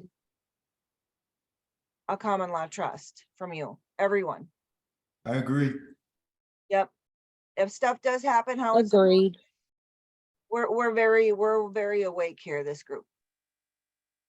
Awesome. So Well, I love all of you. I mean, I can just tell I swear I get these weird goosebump moments, and when that happens, something's going on. But Yeah, yeah. it's Could you put your email in the chat? so it's Tim? yeah, it's K Young. I could put it in the chat if you want. Maybe Yeah. that's easier. But Yes, it's K please.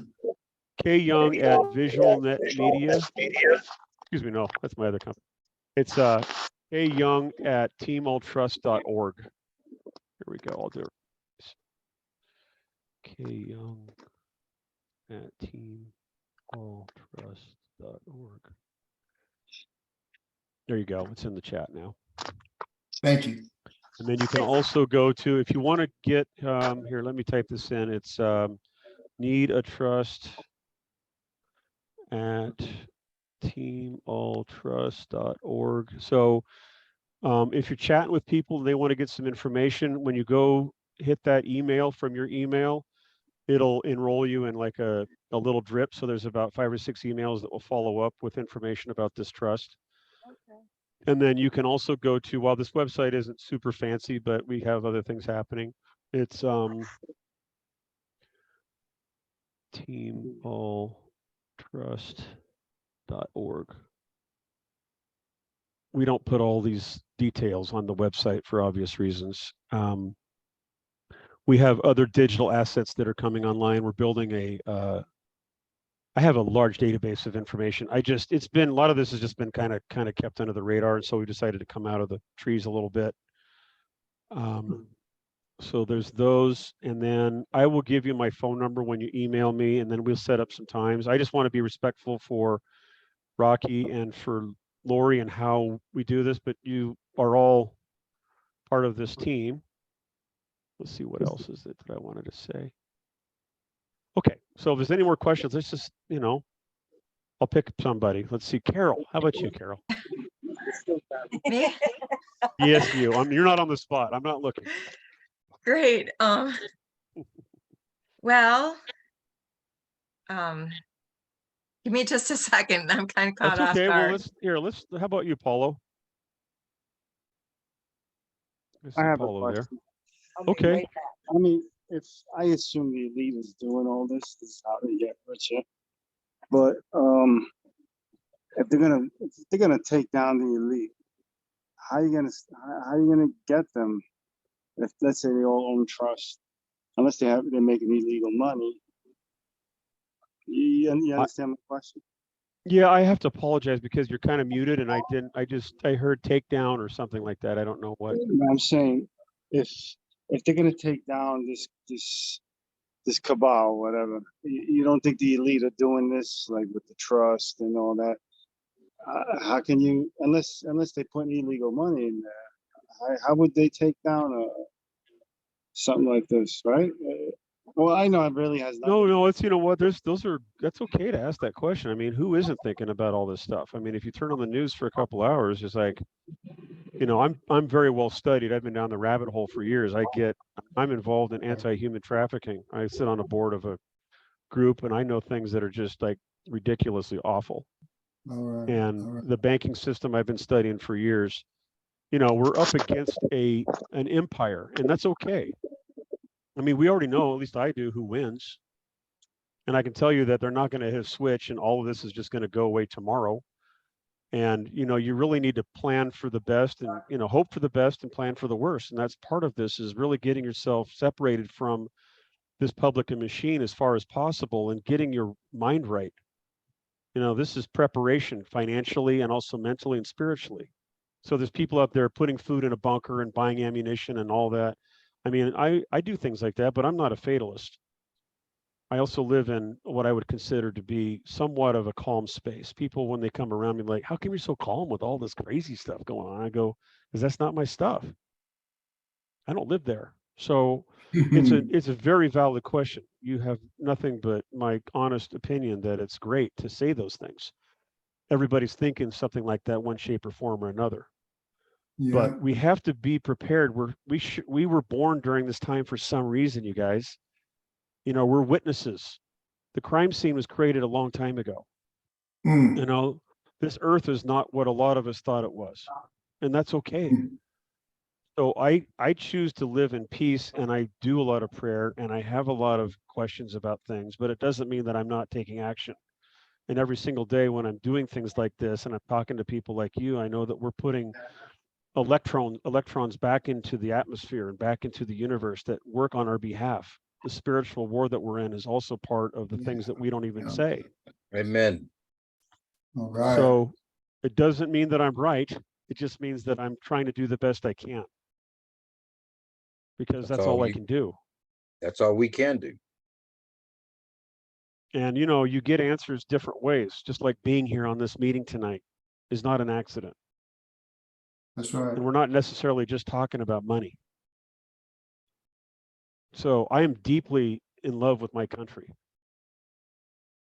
My dad was on Normandy Beach on his 21st birthday, and he survived. I've lost both my parents in the last 5 years. I've seen all the stuff that happens when you're old and certain things happen. And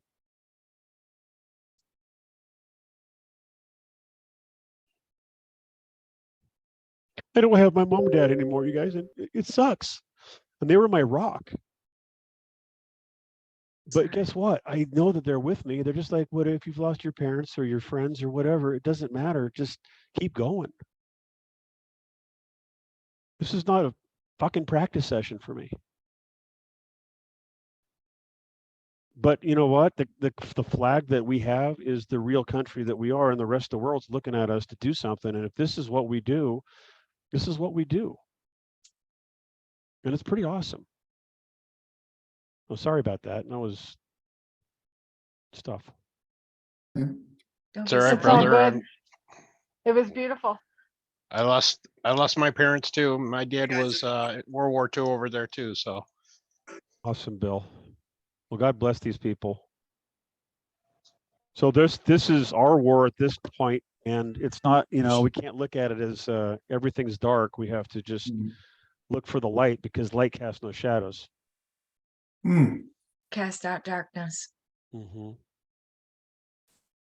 Yep. So. Hey, Kev. Yes, sir. Okay, funds going into your trust. Like, who could question this? The government? Let's say you make inside money, you know, off the books. Okay. And funds again. You're putting these funds in there. Isn't the government going to say, okay, where's this money coming from? No, you understand the question? Yeah, I do. Yes, absolutely. So, I mean, all of us have to live in honor. Okay, so if some of these if the term off the books, let's just use that. That's a great thing, off the books. The books is the public. So you have the right as a trustee to operate this private estate that's in this non-statutory domain. It's not your money anymore, Paulo. So if you're generating it, you know, maybe you're doing some side hustles for, you know, your coaching businesses, or you've got a little this or a little that. It's not your money anyway. It's being donated to the trust. You're not entitled to that money. So when you maybe Rocky, when you can send this back around and watch this presentation one more time, and then I'll send you guys each some packages of information and Word documents you need. You'll start to get the idea that the books is the public, off books is the private. Right? There's two ledgers that the bankers use. One's a public ledger where they claim that we have this $37 trillion debt that we're all liable for, and these people that are governing us are making these decisions, and we have to accept the liability and all that. That's all malarkey. The private has its own ledger. There is no money in this society. It never was and never has been. The real money is the gold, the silver, the oil, the diamonds, the minerals, the salt, and your thoughts. So yeah, Paulo, as long as you're moving that money out of your name, keeping it away from your name, the whole point of this, you guys, is to abandon ship, because you're on the ship of fools. They call you an incompetent imbecile, a monster. Okay, that's great. I feel sorry for you for coming up with those terms, but I choose not to contract with you. So as a non-contracted private party who's considered a trustee that has nothing, there's nothing for them to get by calling me names. Because So- when you cut the cord, you don't own that money, but you're allowed to use it. All right, so any monies going into the trust would be more of a donation. Either a donation or it can accept payments. It just doesn't file tax returns because it's a non-statutory trust. So, all right, so let's say I had a buddy, he gave me $500 in cash.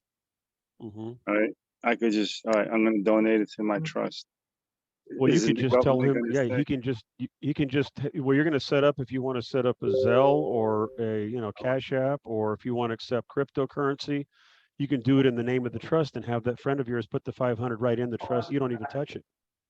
Oh, wow. And so where would the government step in and say, okay, you just moved $500 from here to here? You didn't Well, move you it. You never understand my touched point? it. Well, remember, so you guys, and this is something else. I have to be really honest about this. I work with the government as a business partner. I don't look at them as an adversary. There are some very bad things going on because the government's gotten out of control. It doesn't mean that the system that was set up in the very beginning doesn't have some efficiencies. And so if you really look at the IRS, for example, as a partner, because when you find out, and I will be happy to share some things with you once you all choose to become private trustees, you already are worth millions of dollars. You don't even know it. Right. So you don't want the Right. IRS to be your adversary. You want them to be your partner, to hold accountable to all the laws that everybody has to follow, depending on the jurisdiction. Setting off things. If you've realized that you're the beneficiary of a trust called the Siste KV Trust of this country based on that Mhm. bankruptcy, Mhm. but without getting too far over our skis, you don't want to get into this greedy phase where it's all about the money. You got to really come back and set up your house correctly and clean that house so that when you start to really kind of, rediscover who you are and how your body and your mind and everything works within this world of commerce that's been set up on the private side for you to take advantage of. There's so much more. There's a lot of mystery to not knowing, and we know a lot about not knowing, don't we? Mm. So it's okay. Start somewhere. If you know 1% more today than you do tomorrow, you're already an expert in your own business. Well, the reason why I asked that question was, you know how lately things, let's say more than 10,000 is moved, it sets off a red flag right away. It's terrorism. You see what I'm saying? Like if someone Oh, of donates, course I do, but that's okay. That's designed to give you fear, right? Oh, I don't work in that, because those little things, it's just like when the whatever the guy's name is that's supposedly running the presidency, and he came out and he said, we're going to have 87,000 more IRS agents to come knocking on your door because they want to scare the shit out of the public, Mhm. But right? would that 10,000, let's say someone lend me 10,000, or they donated to the fund. Yeah, Now, that's not your money, right?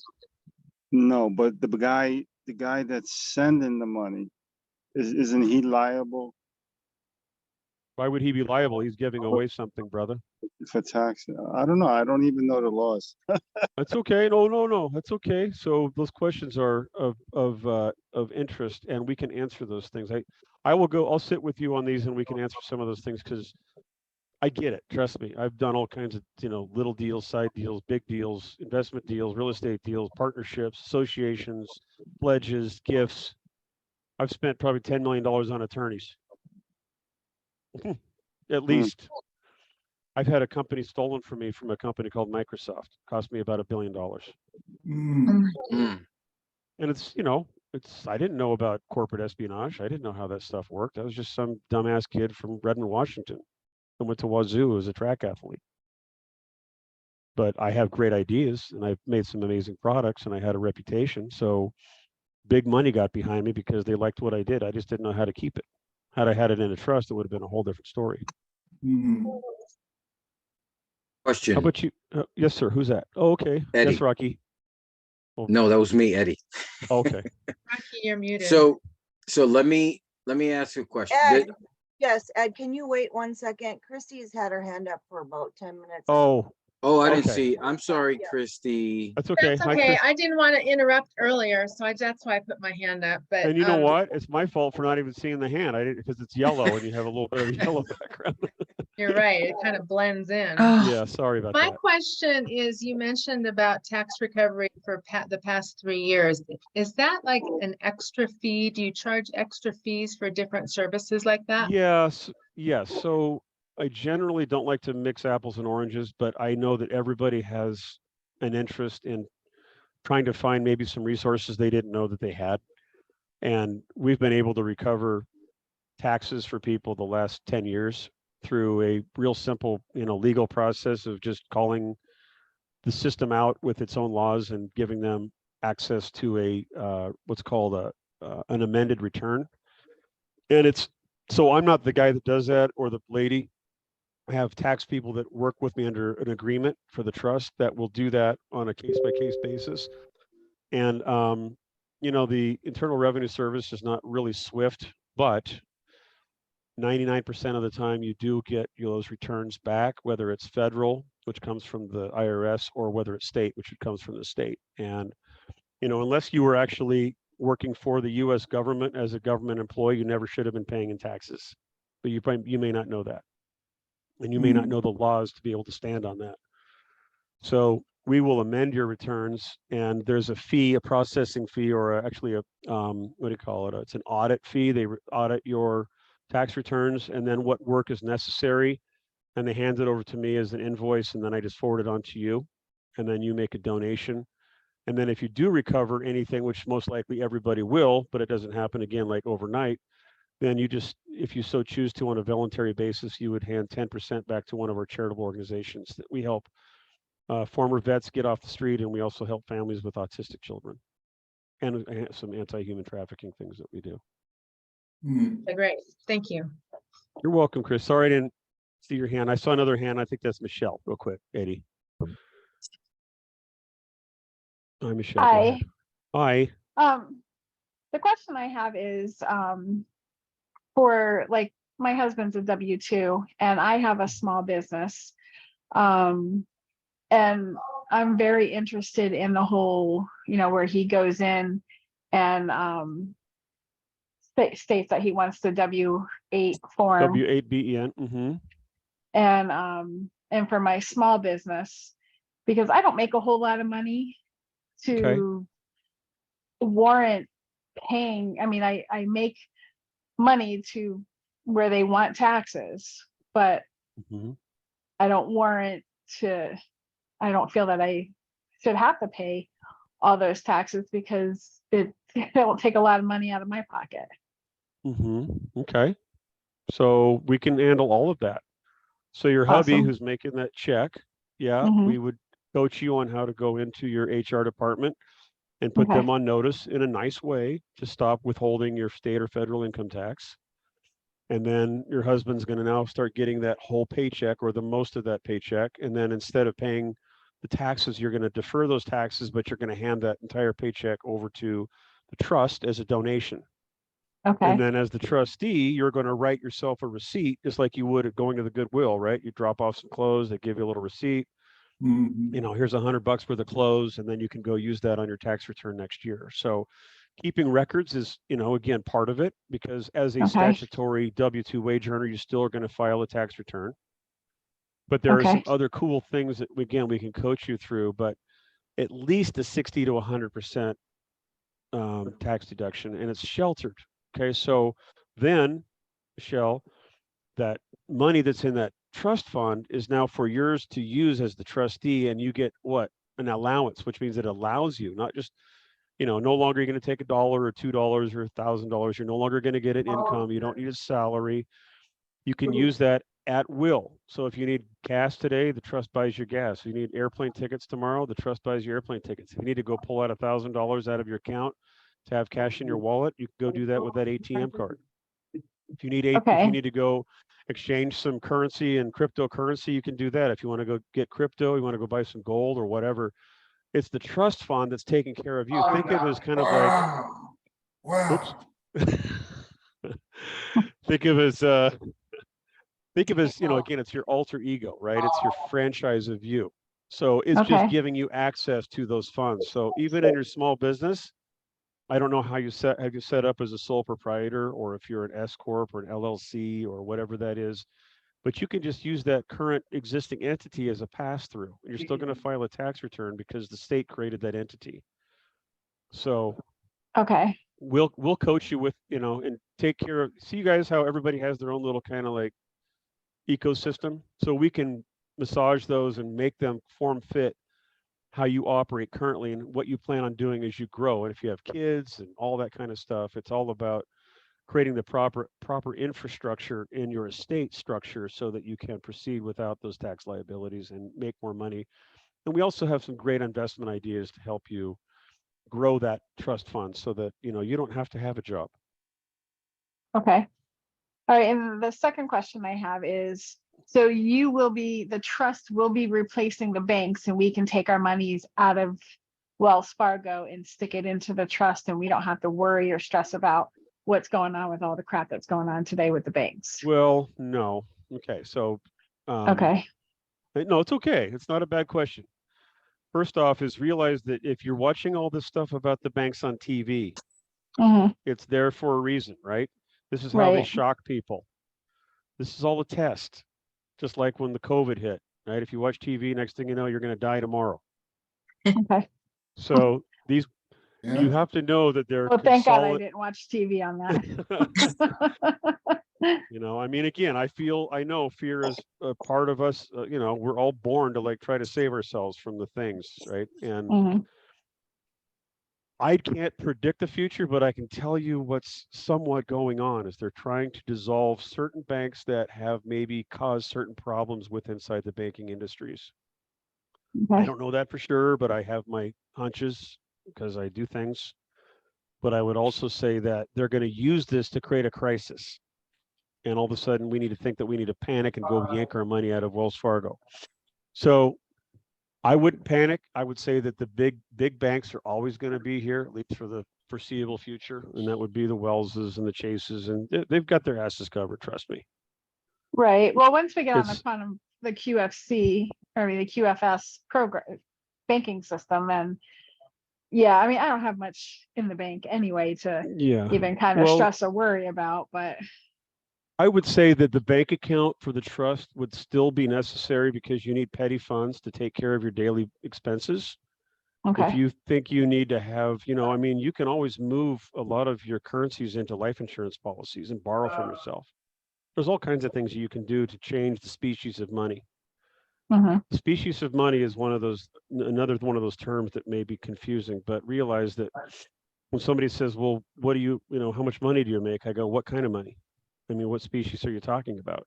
Paper, securities, stock, crypto, utilities. I mean, there's all different kinds of ways to package up and store value. So the Right. US dollar is a form of currency. It doesn't mean that it's money. It's a promissory note. It's a promise to pay. Right. It's not money. You guys, did you know that you can all have a trust and your trust can write me a promissory note and I can write your trust a promissory note? What's a promissory note? It's a fungible security. It's an instrument. It's an instrument that has value. When you go buy a car and you sign a promissory note to get a loan, did you actually borrow money or did you give them a promissory note that they actually deposited in the Fed? That loan was paid for the minute you signed a promissory note. That wasn't a loan. So there are lots of things that you need to learn about money so that you can become far more competent in the way you manage the affairs of your private bank that you don't know you're setting up. Right. Yeah, Who because doesn't want to be a private banker? Who Yeah, doesn't want to have a exactly. trust fund? Right? Perpetuity is another word for it, just keeps going. Money is energy and it's based on trust. You are already money. You just haven't trusted yourself yet. So you will teach us, I mean, we live paycheck to paycheck where Mhm. we don't get to save a lot of money because inflation now, of course, is going on. So you will give us a platform We have so where we continued can, education, absolutely, and things that we can carry on once we get you past the concept of creating your first new entity that duplicates yourself as a franchise of you. okay, So, and Michelle, you trust all of us. We all know that there are people struggling, and again, paycheck to paycheck is yeah, how they control people, right? They yeah, we create don't want to live like that scarcity anymore. Right. when you're not No going one to. does. We're not going to, and it's this again, no secret sauce here, no magic bullets, there's nobody's going to come and save you and all that other stuff, but we have each other. We have combined knowledge and we have a lot of other things that we've learned along the way that we'll share with you. And, everybody has an individual situation. So the one thing that I can say is that I only have 24 hours in a day, and there's a lot of meetings that I do like this with awesome people like you. And hopefully what we can do is get enough of us into such a position where you can take on this role as a mentor, where you can start to transpose and transform this information to other people. Because I still need to sleep and I still need to eat. I'm still a dad and I still want to take all weekend off once a year. And just kidding. I hear But you.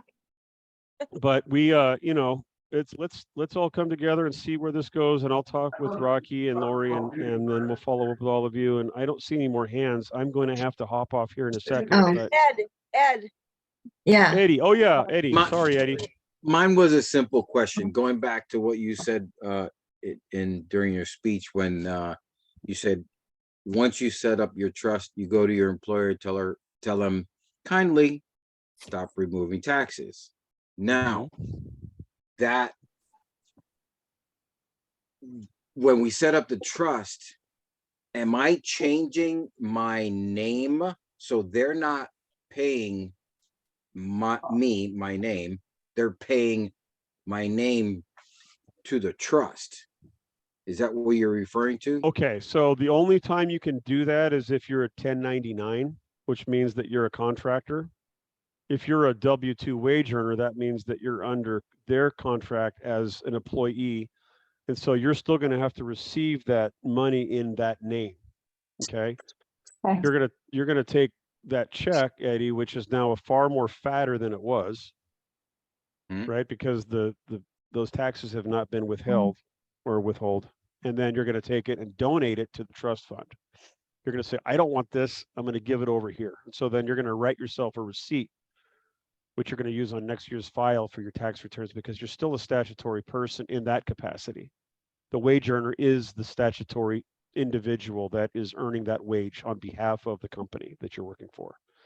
So then you're going to take that money again, hand it over to the trust, write yourself a receipt, keep a record of it. Next year's tax returns, you're going to deduct between 60 and 100% of that shelter tax that now you can use as the trustee of that estate. It may take a couple days, just think about that, but you're just getting the bigger check and you're giving it to the trust, and you still get use of all the funds. How about that? Right, but my name doesn't change. I don't have to change my name. Not unless you're a 1099. Then you can say, if you're just a contractor, change it from Kevin Young, all caps, social security number, to KMY Legacy Trust EIN number, and there's the bank account over there. If you can direct into that bank account. perfect. So with that said, I'm planning to, it's in the works, making a career change. Okay. So when I go apply